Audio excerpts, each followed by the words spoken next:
First things first, 9 people were shot, 3 people fatally at a Philly block party. Check it out. Philadelphia police say about 100 people were attending some sort of block party early this morning when multiple shooters started firing. We are told innocent bystanders were among those injured. Besides a few scattered strands of police tape, life is mostly back to normal today along the block that was the scene of the city's latest mass shooting. At this point, we know that at least 9 persons were shot. All of them appear to be males. Well, I like the verbiage. And all appear to be adults.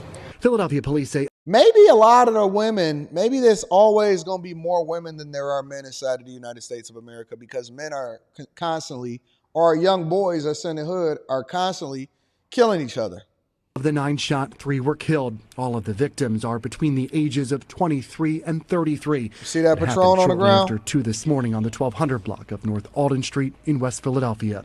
There are a couple of tents that have been erected. So this is something that was planned, not necessarily a so-called pop-up party as has happened in the past. Police say investigators recovered between 25 to 30 shell casings scattered about half of the block, and at least one of the victims was shot at close range, indicating he was targeted. It appears that there were multiple shooters. It's unclear at this time how many. I'm disgusted, frustrated. Pastor Carl Day has been working for more than a decade to help curb the city's gun violence. We need to stop with the barbaric behavior, Your pastor can't help you. We are in a God-forsaken country and land and earth. And as long as we don't take control, see, God has given you free will to do what you want to do. And you've created this environment that your criminals can thrive inside of your neighborhoods, and y'all don't want to do anything, and you expecting some divine power to come down and save you. It's not going to happen. And just the ignorance. It's just sheer ignorance. It's a total, just neglect for human life. Part of Day's mission is changing the culture, especially among young people. He's just one of many activists who are continually working to be part of the solution. Shout out to that dude, but it ain't going to happen. It starts with personal accountability. If you have issues with people, first of all, it's better ways to handle your problems. Don't throw your life away, but also take the lives of other people and impact people. Day says it starts with the parents, sir. And I appreciate people like that for being in the community and working. They actually in the community and working, and they grinding and they hustling and they making sure that, they really trying to reach the people. But to an extent, he's really just a step baby daddy. He's a step crash dummy. He's trying to undo what these kids that are broken in households and all of the environment that they've been subjected to. He's trying to undo it in a couple minutes throughout the day or a couple hours throughout the day. And we got to give this man credit. These men, let me give him a round of applause. These type of men are the pillars of the community, but unfortunately, the culture is the culture, and it's never going to change, big dog. In addition to that, check this out. Now, this was insane. When y'all sent me this, I was like, I'm not really looking at what I'm looking at because this looks like a war zone over in Afghanistan. But check it out. Are y'all watching this? Gunfire erupts in one Oakland neighborhood, forcing residents to take cover in their homes tonight. Frustration and fear. It's so weird about it. Sometime I'm at work and my wife, she's calling me, we just heard they shooting back outside. Just listen, if you outside and you see something like that, heightened concern. If you see something like this pop off in your neighborhood.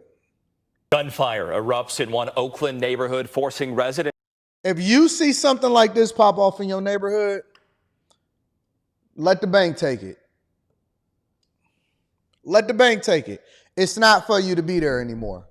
Listen, I'm all for sticking around and staying in the neighborhoods that y'all helped create some of the worst environments and some of the worst culture that ultimately fostered this type of stuff before. But if you see this type of thing taking over your neighborhoods, when I told y'all that West Oakland and Oakland in general, its entire neighborhoods is being taken over by criminals. And they're not worried about getting caught. They not tripping about it. They don't care where the bullets go. They know that bullets eventually got to hit a target. They got to hit something. Even if you miss the person that you're shooting at, it's going to hit something. It's going to hit a house. It's going to hit a building. It's going to hit a school. It's going to hit a car. It's going to hit something. And so I remember when we was younger and we was staying in Detroit, My mother used to always say, pray against stray bullets, pray against stray bullets, pray against stray bullets. I'm like, what the heck is a stray bullet? Like, why is that relevant? You know what I'm saying? What the heck is a stray, like, why? I mean, I knew what a stray bullet was, but I'm like, why are we praying against stray bullets? Because you can literally be walking down the street or driving in a car or walking to school or going to the corner store or playing basketball. Next thing you know, just laid out and you don't even know why you got hit. So a lot of people get hit by stray bullets all the time, and that's not necessarily something that's being reported. But Connie says most people can't afford, Connie says most people can't afford to live. Go live in your car. You're better off trying to survive in swampland than sitting here in this neighborhood and waiting for somebody to break in your house, get hit by a stray bullet, get carjacked, going out to work in the morning and somebody climbing over your fence and putting a gun in your face and saying, give me everything that you got. You are more likely to be safe doing van life than you are to be subjected to what's being taken over in Oakland inside of these neighborhoods, fam. To take cover in their homes tonight, frustration and fear. It's so weird about it. Sometime I'm at work and my wife, she's calling me, we just heard they shooting back outside. Heightened concerns as residents in West Oakland say gun violence in their community is escalating. Hello again, I'm Greg Lee. And I'm Christina Rendon. The shooting is just one of multiple incidents that have been reported in that area since the beginning of the month. KTVU's Amber Lee joining us live tonight in Oakland after talking to residents. Amber. She looked tired. Christina, neighbors tell me they're frustrated and upset. They say the violence has been escalating. We got 34 in police recent officers weeks. patrolling One the whole frightening neighborhood. shooting was captured on video. This is video showing What one up, of three 2K? shootings in a West Oakland neighborhood since July 4th. Neighbors tell me this incident took place Wednesday shortly before 12:30. Now think about this for a minute. About this for a minute. Neighbors tell me this incident took place. Now look at this neighborhood, y'all. You got nice cars on the street. You got a house that got wood on it and stuff like that. That's custom. That's a newer type of house. It looks like a safe neighborhood. It looks like a neighborhood that's well taken care of. So if a realtor then lists the property in that neighborhood and they say, hey, man, we want you to come over and do this open house. And you go over there, oh, my gosh, this is so great. I'm about to put a bid on the house. We're going to get our first house, honey. Or we're going to get our second house. We're moving over to the West Coast. We want better weather. I'm moving out here for my job. And then you move into the house and then at night, you see some stuff like this going on. West Oakland neighborhood since July 4th. You see the monsters coming out and they literally are letting go hundreds of shots. What you gonna do? For me, take my down payment. I don't care if I saved up for it for 2 years. I'm not raising my daughter in a war zone. That cannot happen.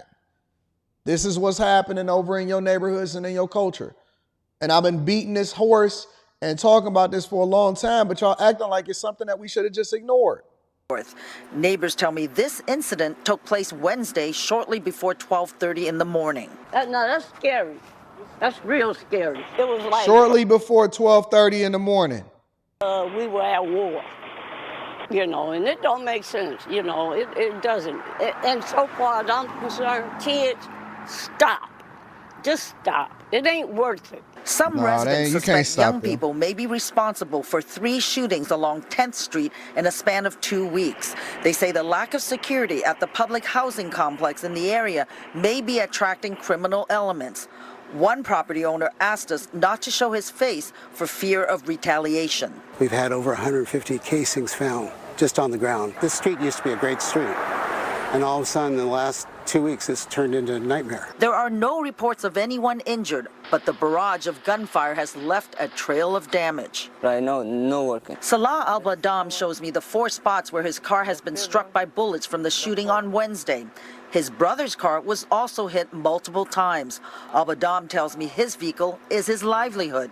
He's a rideshare driver. I'm so sad and I'm so mad, so angry after that. I want to move from Oakland. Neighbors say the most recent shooting took place near Martin Luther King Jr. Elementary. How come almost every single city that got an MLK elementary school or MLK Street is some of the most violent areas and the most violent neighborhoods for you to be able to exist in? That's what's happening over in Oakland. And then last but not least, a food truck blast injures at least 5 people. Check it out. 5 people again taken to the hospital, 2 of them in critical condition after that explosion at a coffee shop's food truck. Eyewitness News reporter Tim Caputo live in Whittier with what we have learned so far this afternoon. Tim? Michelle, Jory, this food truck here behind me wasn't meant to be a permanent solution, truly just a temporary fix. The brick and mortar coffee shop, actually situated just next door, you see it here behind me, but was temporarily closed down because of an issue with the roof. So they even posted on social media yesterday to say, come see our food truck, which is open this morning. Well, this morning around 9 a.m., there was apparently an explosion inside that food truck, seriously injuring 2 people and also hurting 3 others. Now, the Lift coffee shop was operating out of that food truck as of this morning, and multiple people at the Lift Coffee food truck were rushed to the hospital following this morning's explosion of what LA County Fire calls an apparent propane explosion. While there isn't much visible damage to the outside of the truck, the explosion inside was bad enough that 2 people were rushed to the hospital in critical condition. We even saw 3 others loaded into ambulances with less seriously injuries, but still bandaged up. They got that good insurance. The exact cause of that explosion still under investigation at this point. Lift Coffee is truly a staple on busy Greenleaf Avenue in Uptown Whittier. People here say it is packed at all hours of the day, morning, afternoon, and into the early evening hours. It closes at 7 at night. The food truck, though, was a temporary fix because the actual coffee shop was recently closed down because the roof fell in at the building, and customers walking by now feel for the staff and owners after this second issue. Man, that's messed up. And you know what's most messed up about it is that it's almost like Murphy's Law. What can happen will happen. And I feel for the people, so pray for the people that got injured in the food truck. And then also it seemed like the owners is going through it because the roof caved in, then the food truck blew up, and now you got people injured, and hopefully you won't got people suing the food truck owner because they already going through it apparently. Anyways, ladies and gentlemen, that's your quick hits. Let's get to the core of what we really got going on out here in these streets.